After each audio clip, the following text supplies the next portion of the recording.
Lo que vamos a ver a continuación son las ondas estacionarias.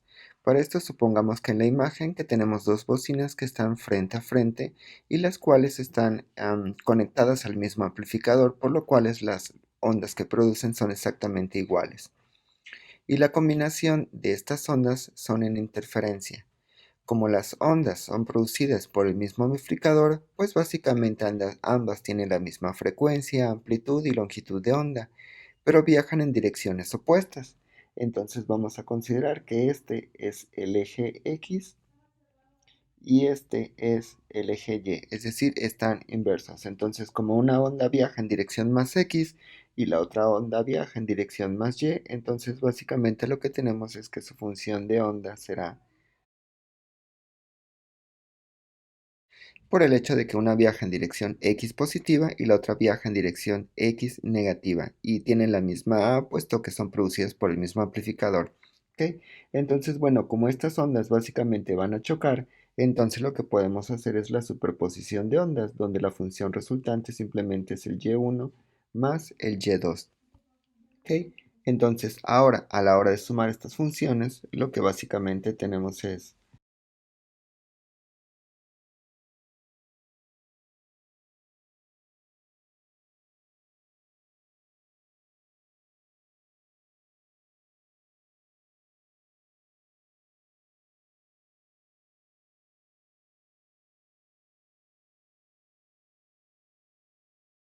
por lo tanto, la función resultante básicamente es una onda estacionaria de la forma donde básicamente esta función es una onda estacionaria. Ahora, ¿por qué digo que es una onda estacionaria? Porque recuerden que lo que está entre paréntesis básicamente es como si tuviera una amplitud y esto que está acá simplemente va a ser el coseno de omega t. Siempre y cuando yo tenga una función, ya sea seno o coseno, pero que esté el término kx más o menos el omega t, esto de aquí significa una onda viajera. Si yo tengo el término kx y por otro lado tengo el término omega t, entonces esto lo que se refiere es simplemente una onda estacionaria. Entonces por eso es que el término que está entre paréntesis funciona básicamente con una amplitud y omega sigue siendo la frecuencia angular. ¿Ok? Entonces lo que básicamente me va a decir esta función es que ahora yo tengo la onda de esta forma más o menos. Entonces, esta de aquí va a ser la amplitud, que será esta A' que puse con la frecuencia. Estos de aquí son los nodos, que ahorita los vamos a describir matemáticamente.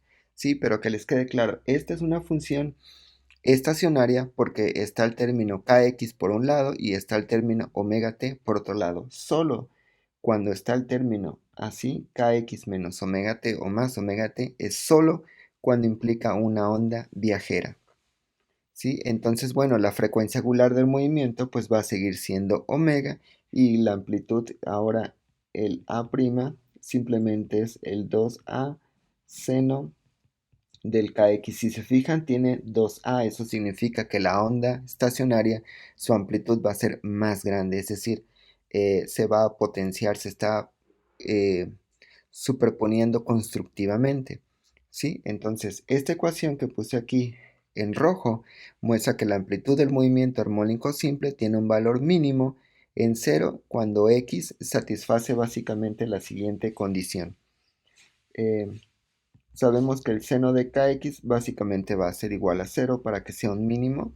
Entonces eso lo que significa es que el kx debe de ser cero. ¿Cuándo va a ser cero? Bueno, sabemos que el seno es cero evaluado en pi. Entonces cuando valga cero o pi o 2pi o 3pi y así sucesivamente. En general, cuando valga npi, siempre y cuando n sea un entero. Sí, y ahora, si nos decimos, bueno, entonces, ¿cuánto vale x? Sabemos que x entonces va a ser igual a npi sobre k. Pero por otro lado, recordemos que k está dado como 2pi sobre lambda. Entonces, cuando sustituimos k, entonces x nos queda que va a ser n lambda sobre 2. Esto significa que va a ser 0. Si corremos n para cualquier número entero, va a ser 0, lambda medios, lambda 3 lambda medios y así sucesivamente con n un entero. ¿Ok? Esto básicamente son lo que se le nombran los nodos. Es decir, son los puntos de la función, son puntos de la función donde se hace cero, que son estos puntos que había dicho aquí. Nodo, nodo, eh, nodo, nodo, nodo. ¿Ok? Esos son los puntos donde la función se hace cero, los nodos. También podemos analizar la otra parte, lo que se le nombra el máximo absoluto. El máximo como valor absoluto, porque recuerden que el seno es positivo y negativo, entonces voy a considerar el máximo como un valor absoluto, ¿sí? Entonces, el elemento mayor de mayor desplazamiento posible va a tener una amplitud de 2a, siendo a los puntos de donde está el desplazamiento máximo, y a estos puntos del desplazamiento máximo se le nombran antinodos. Para saber su ubicación, en este caso nosotros sabemos que el seno de kx tiene el valor máximo más menos 1, ¿ok? Entonces en este caso kx pues va a ser simplemente igual a, recuerden que el seno tiene el valor máximo en 90 grados, entonces va a ser en pi medios, en 3 pi medios,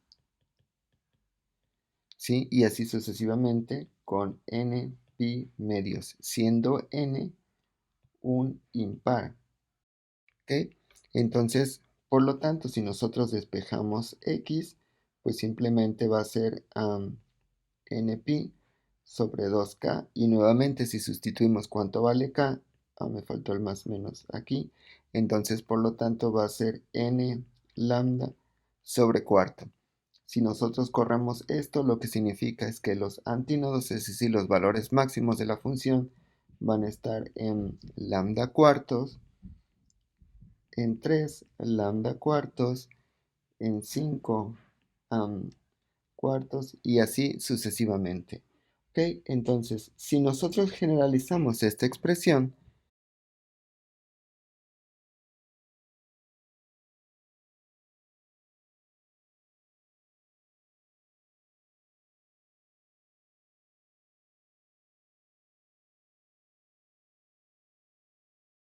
entonces, bueno, resumiendo, básicamente lo que tenemos es que la distancia entre los nodos, es decir, cuando nosotros tenemos la función así, ¿ok? Recuerden que la longitud de onda es desde donde empieza hasta donde vuelve a empezar la función. Entonces, de aquí a acá sería básicamente un lambda, ¿ok? Entonces, justo a la mitad voy a tener el nodo. Entonces, por eso es que la distancia entre los nodos es lambda medios, porque simplemente es de aquí a aquí. ¿Sí? Pero por otro lado sabemos que los antinodos es donde está el máximo. En este caso el máximo está aquí y también está acá, y la distancia de aquí a la primera cresta, de cresta a cresta, entonces es la mitad, que serían lambda medios. Entonces por eso que la distancia entre antinodos es lambda medios. Ahora la distancia de nodo a antinodo pues simplemente es de aquí a aquí, ay, perdón, la distancia entre nodos y antinodos es de aquí a aquí, de aquí a aquí. Entonces, si se fijan, aquí es lambda medios, por lo tanto, este pedacito de acá, pues sería lambda cuartos, que es básicamente la distancia que hay entre un nodo y un antinodo. Y finalmente, en la imagen podemos ver que cuando las ondas van en direcciones contrarias y se superponen, que es esta parte, entonces lo que tenemos es que si los nodos, si se fijan aquí, los antinodos están coincidiendo, entonces por lo tanto la onda se está superponiendo constructivamente. Entonces la amplitud va a ser más grande esta amplitud que esta amplitud individual, ¿ok? Porque si la onda se está superponiendo constructivamente. Sin embargo, en la segunda en B, ¿qué es lo que está pasando? Si se fijan es que aquí está la mitad y más o menos aquí está la mitad. Entonces, si se fijan, un valle está coincidiendo con una cresta, entonces por lo tanto se están aniquilando y lo que nos queda básicamente es esta parte cero, ¿sí? Ahora las ondas no siempre se superponen ya sea constructivo o destructivamente, es decir, dando el doble de la amplitud o dando cero. Pueden estar un poco desfasadas, entonces si están un poco desfasadas, entonces lo que tenemos básicamente es la imagen que está en C, donde no necesariamente los nodos coinciden y los antinodos coinciden, ¿sí? Lo que decíamos en el ejemplo que habíamos hecho anteriormente. Puede ser que estén desfasados y no siempre es cero. Lo que sí es importante tener en cuenta es que las ondas siempre se van a superponer constructiva y destructivamente. Constructivamente no significa el doble de la amplitud y destructivamente no significa que sea cero. Ejemplo: dos ondas sinusoidales transversales que se combinan en un medio se escriben mediante las funciones de onda dadas, donde x1, y1 y y2 están en centímetros y t en segundo. Determine la máxima posición transversal de un elemento del medio ubicado en un x y otro x y encuentre los tres valores más pequeños de x correspondientes a los antinodos. Ok, primero lo que tenemos que hacer es determinar la superposición. Primero terminemos las ondas que van a la izquierda y que van a la derecha. Entonces, básicamente, esta onda va por acá y esta onda va por acá. Por lo tanto, el y simplemente sería el y1 más el y2, que básicamente lo que hemos visto es el 2a seno de kx es como si fuera la amplitud. ¿Sí? Entonces, por lo tanto, la función y, recordemos que la máxima amplitud básicamente es el a', que en este caso sería el 6 seno de pi x. Entonces lo único que tenemos que hacer es sustituir los valores apropiados de x.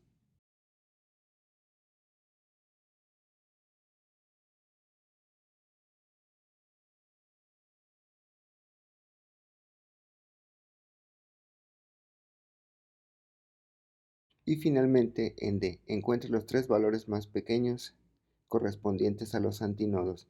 Recordemos que de lo visto anteriormente en clase, habíamos visto que los antinodos básicamente están en x igual, ¿sí?, con n impar. En este caso, lambda tiene un valor de 2pi sobre k y básicamente de la expresión anterior sabemos que k tiene un valor de pi. Entonces, por lo tanto, podemos escribir a x simplemente como... Entonces lo único que tenemos que hacer es correr básicamente el n.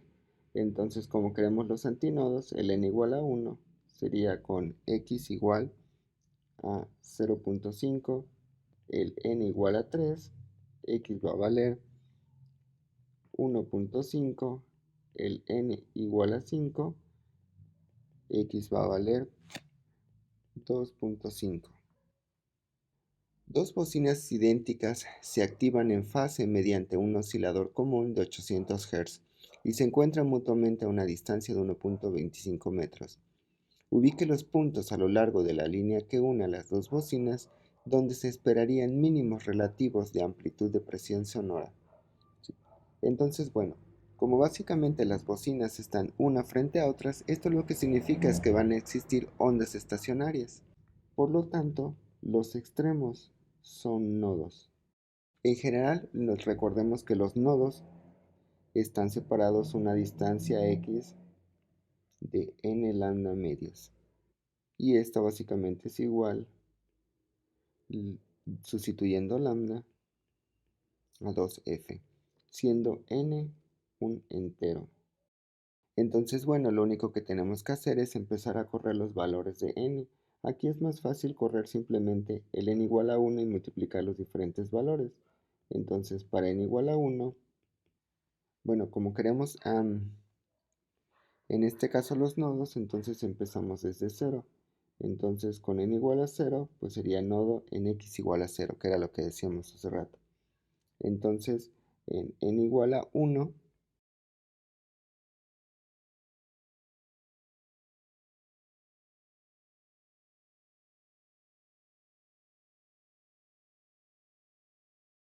lo que vamos a ver ahora es análisis de modelo, ondas bajo condiciones a frontera.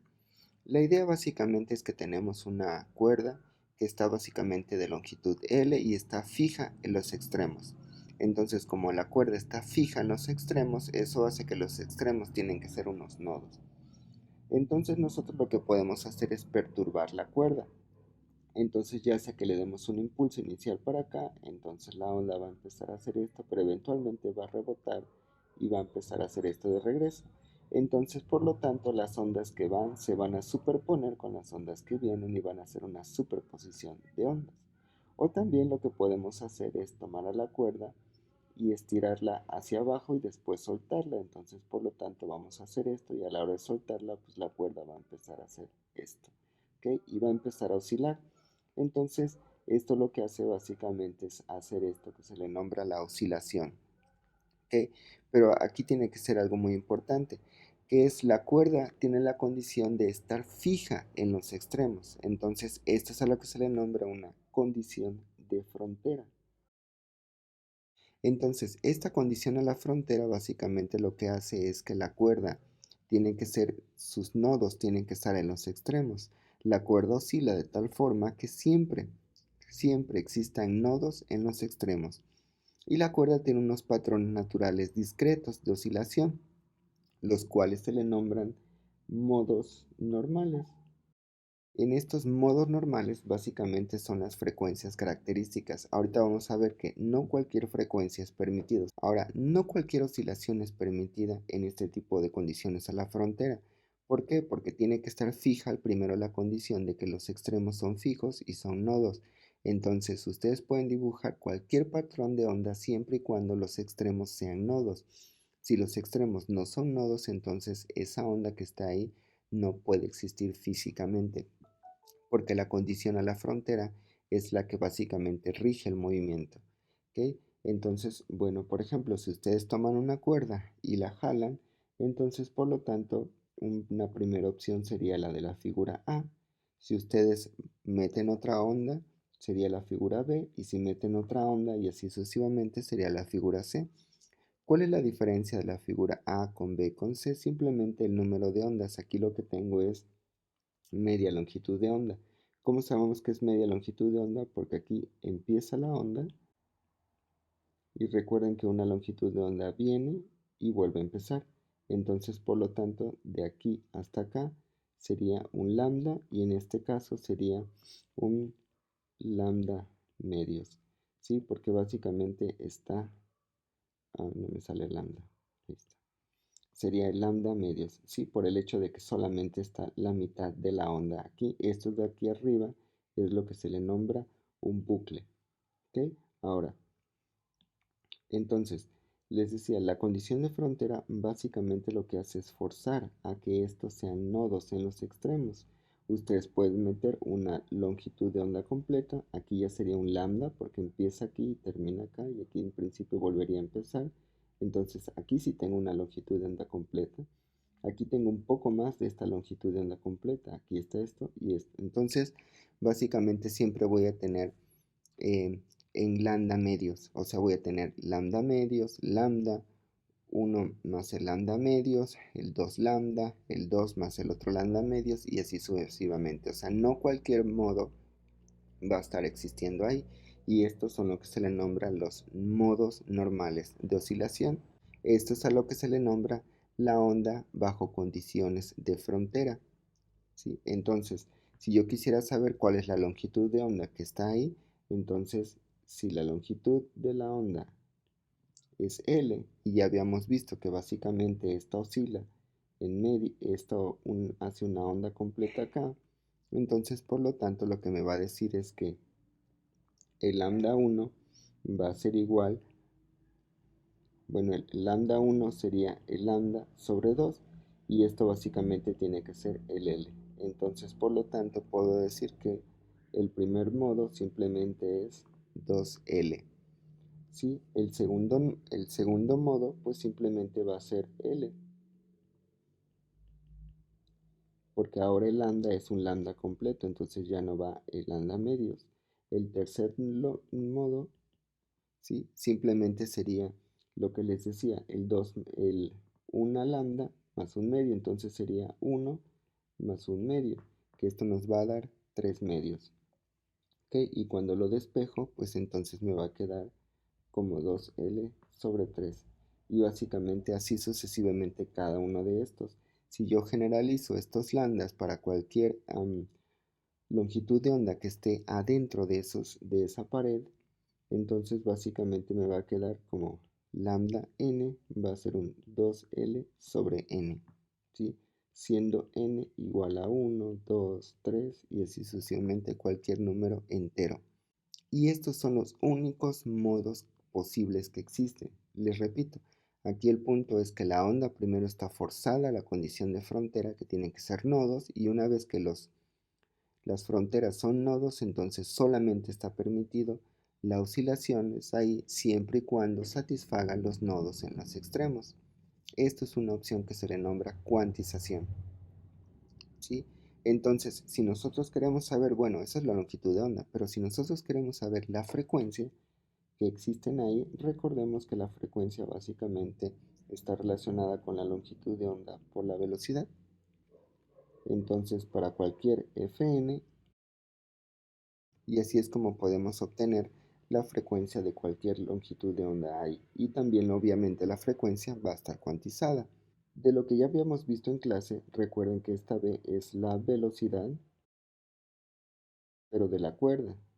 Entonces, por lo tanto, habíamos obtenido que v la podíamos ver como la raíz de t sobre mu, donde t es la tensión y mu es la densidad lineal de masa. Entonces, por lo tanto, la frecuencia también la podemos ver como.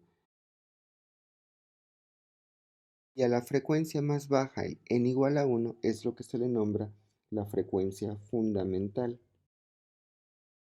Y a partir de ahí lo que podemos decir es simplemente multiplicar, es decir, el Fn simplemente va a estar dado el n por un f', donde el f' lo podemos escribir simplemente como 1 sobre 2L raíz de t sobre mu, porque esta parte siempre va a ser fija.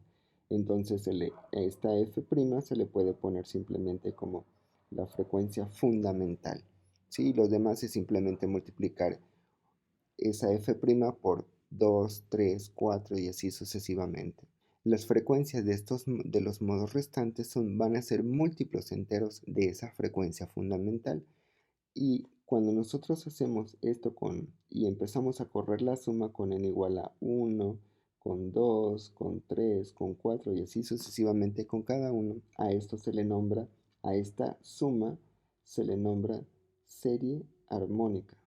Y a los modos normales de cada uno de esos términos se le nombran los armónicos. Por ejemplo, los armónicos básicamente siempre están presentes en cualquier cuerda de instrumento, ya sea una cuerda de violín, una cuerda de guitarra y así sucesivamente. Sí, de hecho creo que los que tocan algún instrumento, como una guitarra sobre todo, han escuchado de que la guitarra tiene algunos que se le nombran los armónicos. Básicamente ustedes tienen la guitarra, pisan la cuerda en un elemento, entonces lo que hacen es que el mango va a estar fijo, por aquí pasan las cuerdas, ustedes pisan aquí, entonces de aquí a aquí está fija en los extremos, entonces solamente está permitida algunas oscilaciones. Obviamente la primera oscilación, la onda va a oscilar así simplemente, debido a la tensión en este caso, entonces van a empezar a ver diferentes tipos de onda. Entonces esto es lo que se le nombra el primer armónico, el segundo armónico, el tercer armónico y así sucesivamente. ¿Ok? Entonces, este es un ejemplo del violín. La única diferencia fundamental del violín con la guitarra es que la guitarra solamente la pueden hacer tocar con el dedo, el violín también, que es lo que se le nombra el pichicato, pero también pueden hacerla cuando ustedes la tallan aquí con, no sé el nombre de esta cosa, este que está aquí, eh, no recuerdo su nombre, pero es básicamente se talla la cuerda, entonces la cuerda logra hacerse vibrar en diferentes modos normales, dependiendo la intensidad o cómo estén tallando, porque no es lo mismo que vaya hacia arriba y aquí estén las cuerdas, o que esto vaya hacia abajo, o que lo estén tallando así. ¿Ok? Entonces por eso es que se dice que el violín es mucho más rico en frecuencias, por ejemplo, y en sonido, en armónicos, que una guitarra, pero es básicamente por esta cosita que es la con la cual se le talla el violín. ¿ok? La forma de una cuerda delgada tensa sujeta por ambos extremos y que oscila en su tercer armónico se describe con la ecuación que aparece aquí, donde el origen de esta está en el extremo izquierdo de la cuerda. El eje X está a lo largo de la cuerda y el eje Y es perpendicular a la misma. Inciso A, dibuja un patrón de onda estacionario. Inciso B, calcule la amplitud de las ondas que viajan que forman esta onda estacionaria. Inciso C, ¿qué longitud tiene la cuerda? D. Calcula la longitud de onda, frecuencia, periodo y la rapidez de las ondas que viajan. Inciso E. Calcula la rapidez transversal máxima de un punto de la cuerda. F. ¿Qué ecuación Y de T tendrá la cuerda si vibra en su octavo armónico? Bueno, antes de resolver esto, recordemos que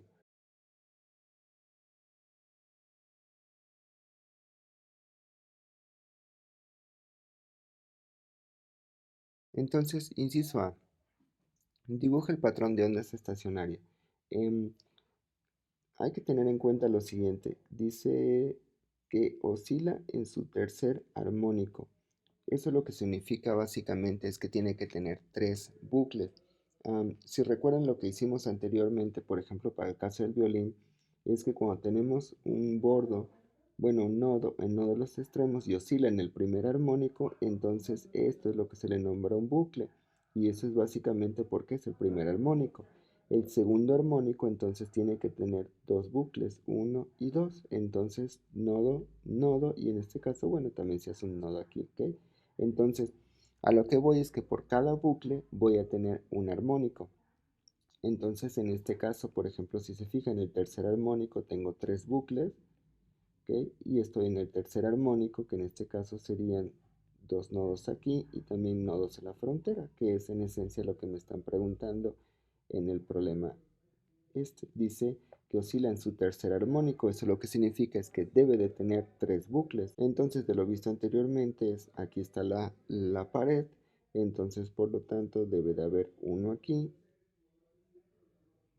y aquí debe de terminar, ¿ok? Entonces, como está en el tercer armónico, deben de existir básicamente tres bucles, que sería uno, 2 y 3, y por lo tanto hay nodo, nodo, y los extremos sabemos que de antemano hay nodos, ¿ok? Entonces esto sería un n igual a 3, que es básicamente como el que está aquí, ¿sí? Que si se fijan dice n igual a 3, tercer armónico, ¿sí? Pueden relacionar los armónicos con el número de bucles.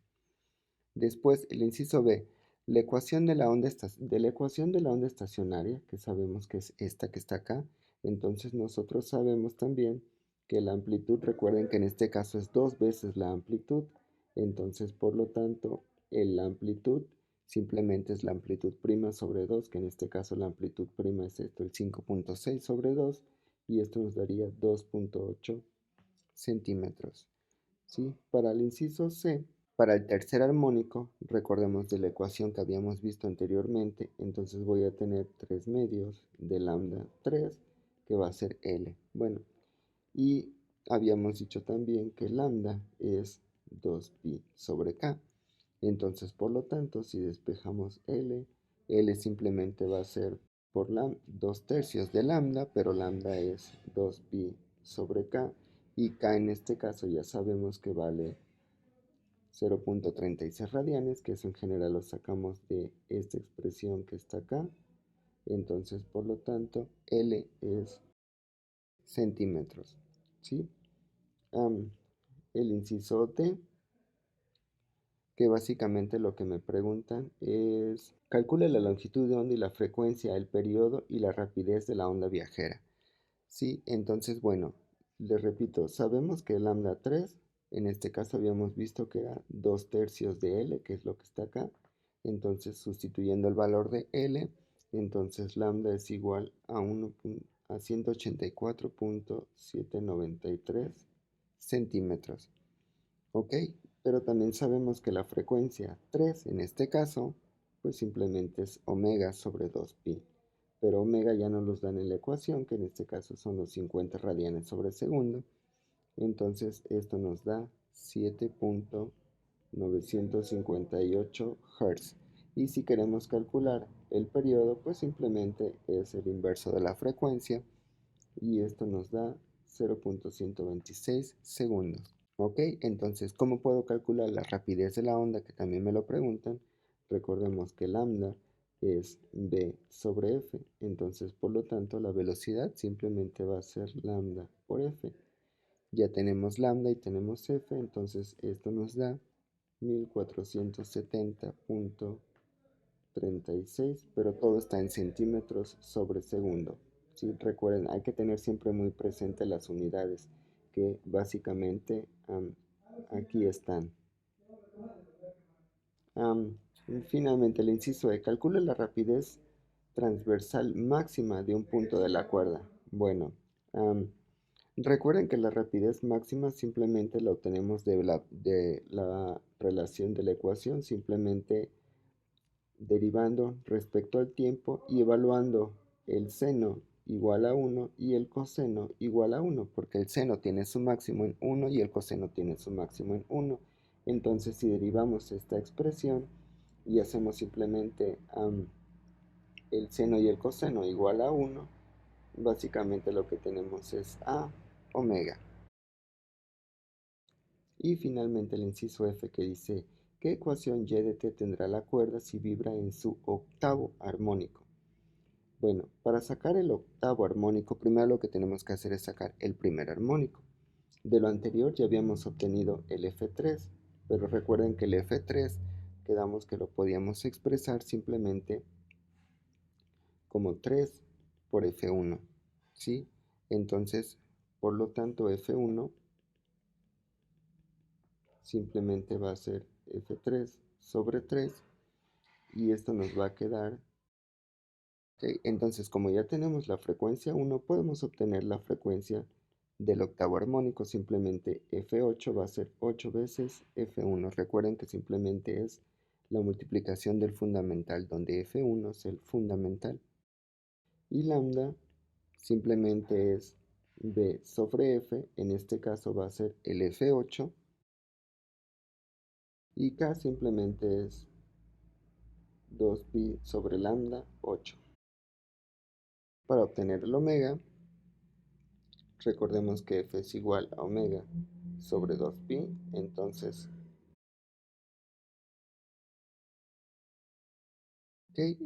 por lo tanto ya podemos construir la función de onda. Ya tenemos lambda, tenemos la frecuencia angular y tenemos k. Entonces por lo tanto al reescribir y8 simplemente vamos a tener la amplitud, que esa va a seguir siendo exactamente la misma.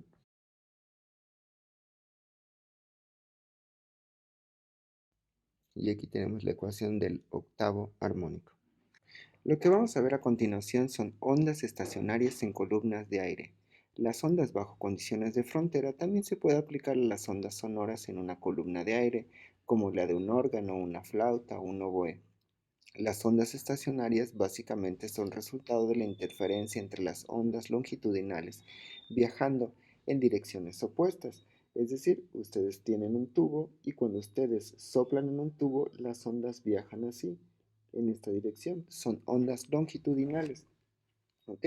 Sin embargo, hay que tener un poco de cuidado porque si ustedes están soplando en esta parte, entonces esto significa que va a ser un nodo, ¿sí? Mientras el otro extremo va a estar libre.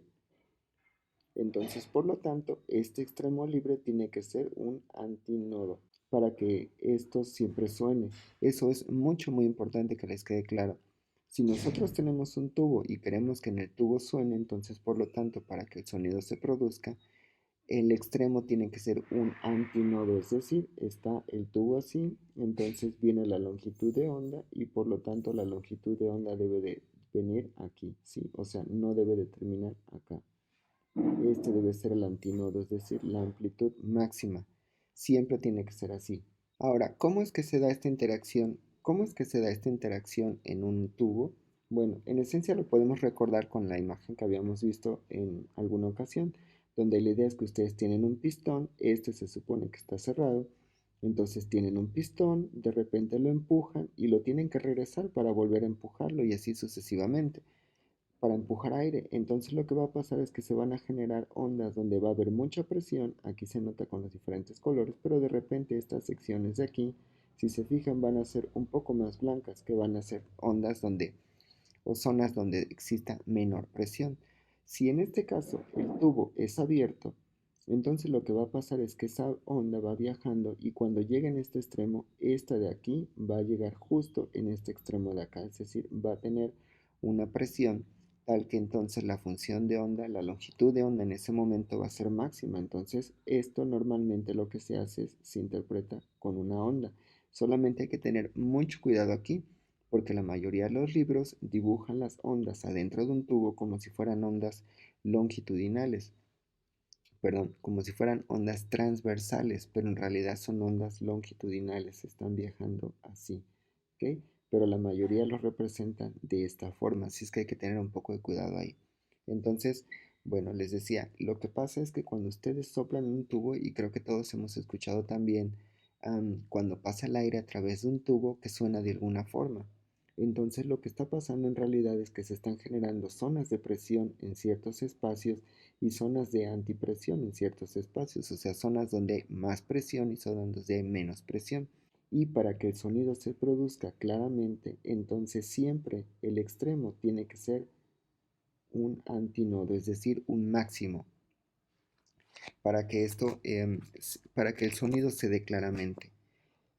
Pero también hay que tener en cuenta que si ustedes tienen un tubo y por ejemplo tienen una flauta, recuerden que soy muy malo dibujando, pero más o menos la flauta tiene una parte así. Entonces cuando ustedes soplan aquí, se produce el aire, entonces este punto de aquí donde están soplando está cerrado, entonces esto es un nodo y la salida es un antinodo.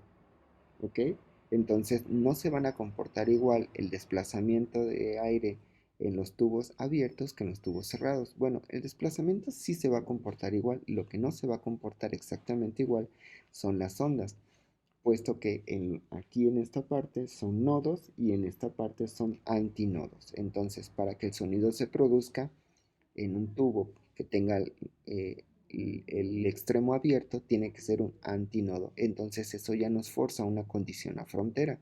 Recuerden que lo que habíamos comentado, que las condiciones a la frontera básicamente son las que rigen cómo se está moviendo el sistema ahí adentro. En este caso el sistema pues va a ser el aire.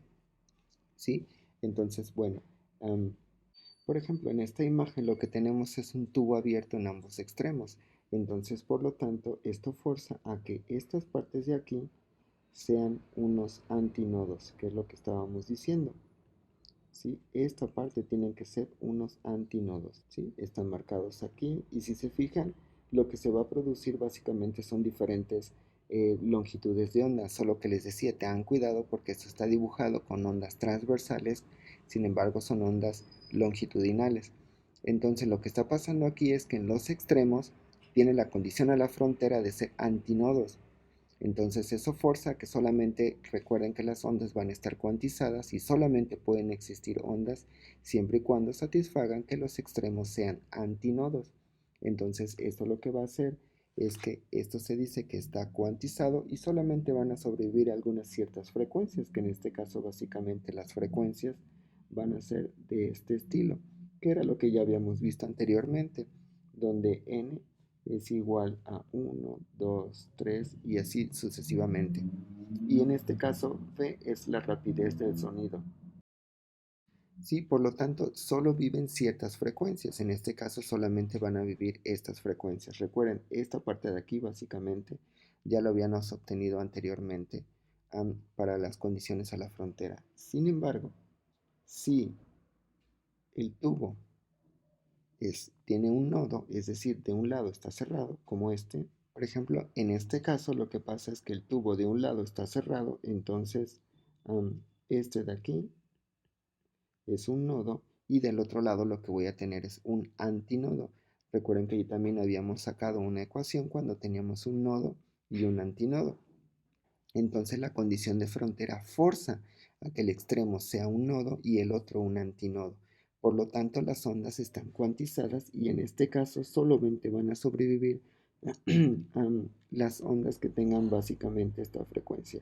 Que esta parte de aquí recuerden que ya lo habíamos sacado de los antinodos, pero aquí el n va a ser los números solamente impares, 1, 3, 5, 7 y así sucesivamente. ¿Sí? Entonces, un tubo cerrado en un extremo, las frecuencias oscilan de oscilaciones naturales forman una serie armónica que solamente va a incluir múltiplos enteros e impares de la frecuencia fundamental. Todo esto se aplica muchísimo, les repito, por ejemplo, a los instrumentos de viento, donde ustedes tienen flautas, donde ustedes tienen tubos directos, por ejemplo, el oboe, ¿qué otro? Solamente que sean directos, sí, no piensen que se aplican, por ejemplo, a cosas como la tuba, el saxofón, porque ahí lo que pasa es que ya tienen esa pequeña curva y entonces la curva hace que el sonido se deforme un poco. Por eso tiene justo ese sonido. Además, todos los instrumentos de viento al inicio tienen como una pequeña que se le nombra una lengüeta. Esa pequeña lengüeta es justo para que el aire, a la hora que se sople, el aire vibre y justo forme las interferencias y forme estos patrones donde tienen presión, antipresión y cositas así. Es decir, las ondas choquen y se formen ondas estacionarias. Hay instrumentos que no tienen esto. Por ejemplo, la flauta lo tiene, el clarinete lo tiene, el saxofón lo tiene. Pero, por ejemplo, si ustedes piensan en una trompeta, la trompeta no tiene esa pequeña lengüeta. Entonces ahí lo que pasa es la astucia de quien lo toca. Simplemente tiene que saber que para generar una nota tiene que emplear menos aire o más aire. Las notas más agudas, más altas, pues van a tener que emplear mucho aire, mientras las ondas más graves van a emplear menos aire. Entonces por eso tampoco es tan fácil así como que tocar un saxofón o un trombón o algo así, porque algunas notas son regidas básicamente con la cantidad de aire, con la presión que le estén teniendo. Además, algo muy importante ahí es que está donde le soplan y hay un pequeño tubo y después abre otra vez. Entonces, este pequeño de aquí sí se va a generar una onda de presión muy alta. Ustedes están soplando y de repente abre. ¿Ok? Entonces también aquí eso hace que se formen pequeños vórtices en el aire y entonces por lo tanto esto de origen a ciertas estructuras adentro que básicamente van a ser ondas en sobreposición, se van a chocar las ondas, se va a dar la sobreposición de ondas y el extremo siempre va a ser un nodo, porque siempre la condición de frontera rige matemáticamente eso. Me imagino que alguna vez han tenido alguna flauta de estas de madera así muy sencillas que uno luego puede comprar en las ferias, porque a veces esas flautas suenan bien y no suenan bien. Lo que pasa es que si ustedes tienen una flauta, ¿sí? Y digamos así, le están soplando de este lado, entonces lo que va a pasar es que van a generar ondas, ¿sí? Que dijimos que van a ser ondas longitudinales. El extremo sabemos que va a ser abierto. Sin embargo, tenemos la condición a la frontera que ya habíamos dicho anteriormente, donde un extremo está cerrado, que básicamente es este. Para poder generar un buen sonido en este tipo de flautas, lo que tenemos que hacer es primero calcular las frecuencias y una vez que calculemos las frecuencias tenemos que determinar la longitud de onda. Y una vez que determinamos la longitud de onda, entonces justo en los máximos de la longitud de onda, lo que vamos a tener es que vamos a tener algo de este estilo. Entonces en estos máximos es donde se debe de agujerar la flauta. Y ya ven que la flauta también tiene un pequeño agujero por abajo, donde ponemos el dedo gordo. Entonces justo aquí lleva ese agujero, justo en los antinodos. ¿Para qué? Para que el sonido tenga su expresión máxima. Si ustedes hacen un hueco, por ejemplo, en esta parte de aquí, claro que lo pueden hacer, pero la flauta no va a tener el mismo sonido, va a sonar un poco así como media chillona, no va a tener un sonido claro, nítido, que se escuche, digamos así, bonito el tono. ¿Ok? Entonces se hace así. Muy seguramente lo que es construir las flautas no saben esta parte, pero si supieran esta parte, simplemente hay que medir, calcular la frecuencia. Esta B pues siempre ya está determinada, que es la velocidad del sonido, que son 343 metros sobre segundo. Entonces lo único que tenemos que hacer es, en función de la longitud, calcular la frecuencia, calcular la longitud de onda y en los máximos, que son los antinodos, agujerarla. Ejemplo, calcula la longitud de un tubo que tiene una frecuencia fundamental de 240 Hz. Si se supone que el tubo está, inciso A, cerrado de un extremo, inciso B, abierto en el otro extremo. Bueno, básicamente sabremos que la frecuencia para un tubo cerrado en un extremo es simplemente con n igual a 1. En este caso, la frecuencia fundamental pues simplemente es b sobre 4L. ¿Sí? Recordamos que b es la rapidez del sonido, que en este caso son 343 metros sobre segundo. Por lo cual, al despejar L, simplemente. Y bueno, para el caso del inciso B, donde el extremo está abierto, recordemos que habíamos obtenido alguna expresión donde simplemente la frecuencia fundamental es B sobre 2L. Nuevamente, si despejamos la longitud, esta simplemente es B sobre 2F, lo cual obtenemos metros. Ejemplo, un tubo cerrado por un extremo de longitud ajustable, como un tipo trombón, se encuentra cerca de un alambre de 85 centímetros y 7.25 de gramos, que está sometido a una tensión de 4110 newtons. Usted desea ajustar la longitud del tubo de manera que cuando produzca el sonido a su frecuencia fundamental, este sonido haga que el alambre vibre en su segundo sobretono con una amplitud muy grande. Pregunta, ¿de qué longitud debe ser el tubo? Primero tengamos en cuenta lo siguiente, que es un tubo cerrado de un extremo para saber qué tipo de frecuencia utilizar. Y por otro lado nos dice que es su frecuencia fundamental, que está en un sobretono. Aquí básicamente escribí que cuando tenemos un tono fundamental es el primer armónico, el primer sobretono es el segundo armónico, el segundo sobretono es el tercer armónico, o sea, están desfasados uno, ¿sí? Entonces, bueno, lo que queremos básicamente es que la frecuencia del tubo sea básicamente la misma que el alambre, pero el tubo está en su primera frecuencia, entonces por lo tanto frecuencia 1 del tubo debe de ser igual a la tercera del cable. Y como el tubo está cerrado en un extremo, donde este Bs que puse es la rapidez del sonido. Y en este caso, este Bc es la velocidad de la onda en el cable. Recordemos que el Bc es básicamente la raíz de T sobre mu, donde T es la tensión y mu es la densidad lineal de masa. Por lo tanto, la frecuencia la podemos escribir. Entonces, lo único que tenemos que hacer es igualar las ecuaciones y básicamente despejar el LT.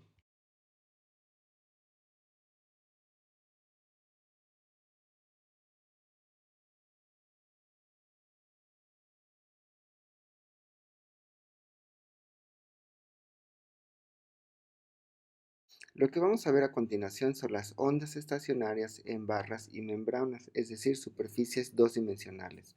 Recordemos que las ondas estacionarias también están presentes en barras, ya sea en tubos, en cables o también en membranas, es decir, en una batería, en una mesa, en un tambor, en algo dos dimensional. Pero dependiendo cómo se golpee la barra, esta vez cómo va a oscilar. Por ejemplo, si nosotros tomamos una barra de esta forma y la golpeamos con una fuerza ahí, entonces lo que pasa es que las oscilaciones que se van a generar son longitudinales y básicamente los nodos van a estar en los soportes de la barra, es decir, los puntos donde nosotros estemos sosteniendo la barra, que en este caso es en la imagen, que es básicamente estos que están aquí, como si ustedes pusieran sus dedos ahí y lo estuvieran presionando, ¿sí? Y los extremos de la barra, como los extremos de la barra están fijas, ahí no habrá nodos, ahí habrá antinodos. ¿Ok? Entonces por eso es que la primera imagen. Sin embargo, si ustedes tienen un tubo o una barra de esta forma y ustedes la golpean así, entonces lo que va a pasar es que las ondas de oscilación van a ser ondas transversales. Y de todas formas habrá ondas estacionarias. ¿Ok? Si ustedes sostienen la barra, por ejemplo, de estos puntos, entonces esos puntos van a ser nodos. Básicamente los nodos van a estar donde ustedes estén sosteniendo. Entonces a partir de ahí es donde se genera la condición a la frontera y a partir de ahí fluye. Si la barra está montada en algún extremo, entonces ese extremo va a ser un nodo y posteriormente lo demás, la onda se va a transmitir con una cierta longitud y va a generar unos nodos y antinodos, pero básicamente a partir de esta condición a la frontera. En el dado caso que ustedes tengan una membrana flexible, es decir, un tambor o algo así dos dimensional, como por ejemplo este, cuando ustedes golpeen esta membrana, lo que va a hacer es que esta básicamente la van a hacer oscilar, ¿sí? Algo como esto.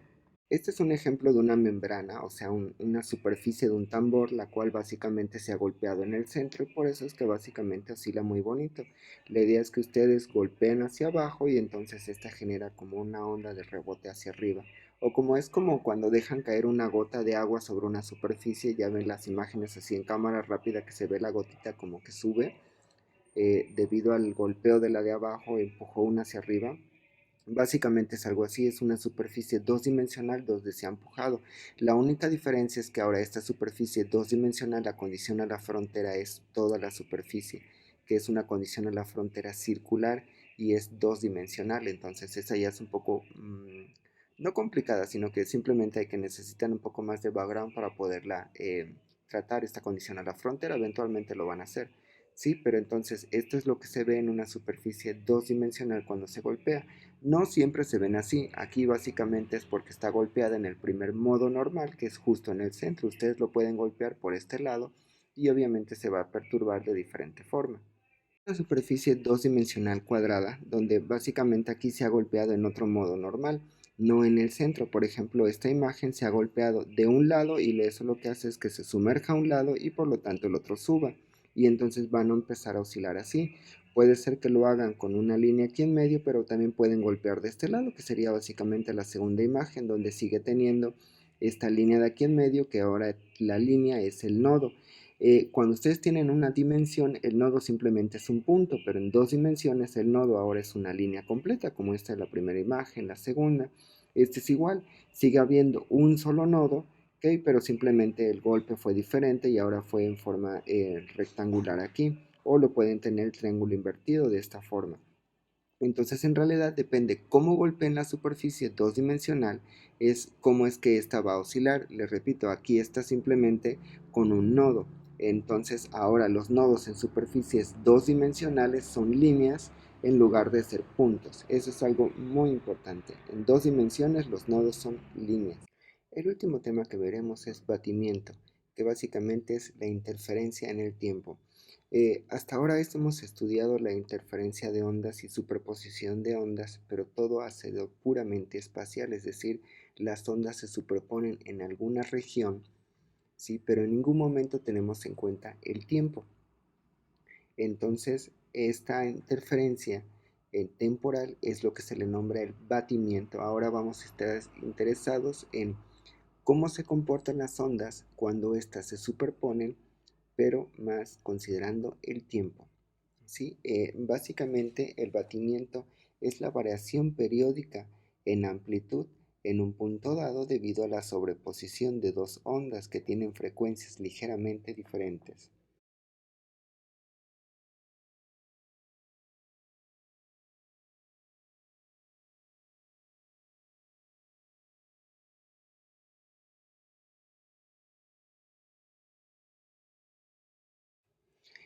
Consideremos un caso muy ideal donde básicamente tenemos dos ondas iguales de la misma amplitud que éstas viajan a través de un medio con frecuencias ligeramente diferentes.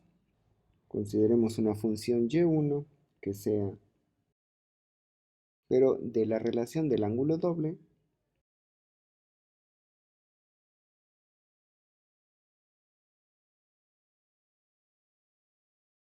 nuevamente si consideramos una función y2, esta también la podemos escribir como. Sin embargo, del principio de superposición sabemos que la función total pues simplemente es la suma de las dos. Y de la identidad del coseno,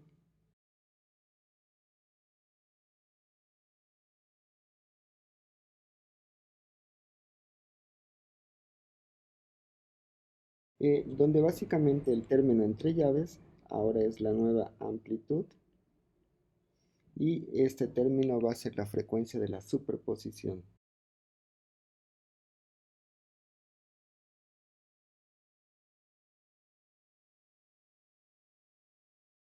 Donde la envolvente básicamente nos referimos a la línea punteada. La idea es que en el inciso A lo que aparece es las dos ondas que están superponiéndose, una verde y una azul, donde básicamente tienen una frecuencia ligeramente diferente. Si se ven al principio, inclusive por aquí parece que se están juntando, pero por aquí se desfasan y así sucesivamente. Cuando estas dos ondas las juntamos en el tiempo, se genera un batimiento y estas dan origen a una superposición de las ondas, que a esto es lo que entonces ahora esta amplitud que está aquí está regida por esto, donde la envolvente es simplemente esta línea punteada y la frecuencia que va a tener básicamente esta onda ahora es esta que está acá, ¿sí? También podemos calcular algo que se le nombra la frecuencia del batimiento, que es simplemente el valor absoluto de la diferencia de las frecuencias.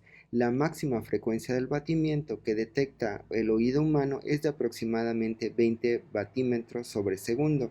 Arriba de esto, básicamente percibimos como si fuera un solo sonido, es decir, no podemos detectar que son dos sonidos. Para finalizar, hagamos un ejemplo. Jane espera en la plataforma del ferrocarril mientras dos trenes se aproximan desde la misma dirección a rapideces iguales de 8 metros sobre segundo. Ambos trenes están soplando sus silbatos, que tienen la misma frecuencia, y un tren está a cierta distancia detrás del otro. Después de que el primer tren pasa a Jane, pero antes de que el segundo tren la cruce, escucha batimientos de frecuencia de 4 Hz. Pregunta, ¿cuál es la frecuencia de los silbatos del tren? Bueno, algunas cositas que tenemos que tener en cuenta, que es la velocidad del sonido. En este caso, B0 es la velocidad de Jane, que no se está moviendo, por eso vale 0, y BT, que es la velocidad del tren, vale 8 metros sobre segundo. Y aquí es donde ilustro el caso. En este caso, B1 es el tren que ya cruzó a Jane, este dibujito se supone que es Jane, y B2 es el otro tren, que lo que va a pasar que un tren ya la cruzó y el otro tren apenas se acerca a ella, es decir, un tren se aleja de ella mientras el otro se acerca. Entonces sabemos del efecto Doppler.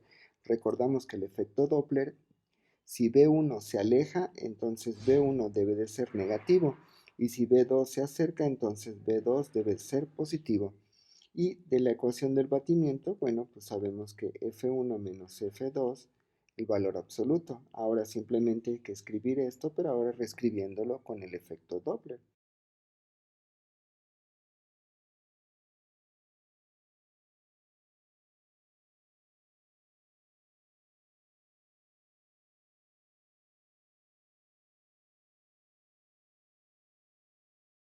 Y así es como podemos determinar la frecuencia de los silbatos, que en este caso es de 85.703 Hz.